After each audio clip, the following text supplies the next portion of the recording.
Hello guys, welcome back to my YouTube channel. আৰু আজি আহিছো নতুন ৰেচিপি লৈ কিছু কি জানা গাইস পাৰা পাও 6 নম্বৰ এপিসোডত আপোনালোকে কমেন্ট কৰিছিল যে মুম্বাই ৰেচিপি লাগে আৰু মুম্বাইটো উঠকে বেছি ফেমাস কি জানা গাইস পাৰা পাও এটা বাইদেউ কমেন্ট কৰিছিল যে মই বলে ফেক কমেন্ট মহা কৰো সে ভিডিও মহা মানে মোৰ নিজে একাউন্ট মহা দি মই কমেন্ট মহা কৰো ভিডিওত সো আপোনালোকে দহাই তাক পুৰো কমেন্ট কৰি কিনে এই বাইদেউটো নেক্সট কোন হান্সটেজৰ ওপৰত বনাম গাইস প্ৰথমে বইল কৰিব লাগে দিছো আলু এবাৰ আমি গাইস মিক্স কৰিম আদা ৰহুন জ্বলা গাইস এয়া হৈ গৈছে আদা ৰহুন জ্বলা থেতলা গাইস এবাৰ বহাই দিছো কেৰাহী প্ৰথমে দিম অলপ সৰিহ গোটা জিৰা আৰু গোটা আদা ৰহুন থেতলা গোটা দি দিছো গাইস এটা অলপমান দি দিছো হালধি গাইস অলপমান নিমখ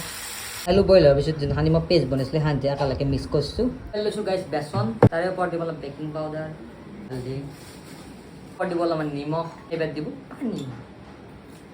গাইছ এবাৰ কি কৰিব আলুখিনি যে সানিছিলোঁ সেই সানি গোল গোল বনাই ল'ব ধুনীয়াকৈ ফ্ৰাই কৰি দিব গাইছ ফাইনেলি হ'ব আৰু ৰেডি আমি বমৰ এইটো ধুনীয়াকৈ কাটি লৈছোঁ কাৰণ আমাৰ তাত সেই বাৰা পাও বনোৱা বমটো নাপায় চ' এই দি এডজাষ্ট কৰিব লাগিব আৰু গাইস ফাইনালি হৈ গেছে ৰেডি আমাৰ বাৰা পাও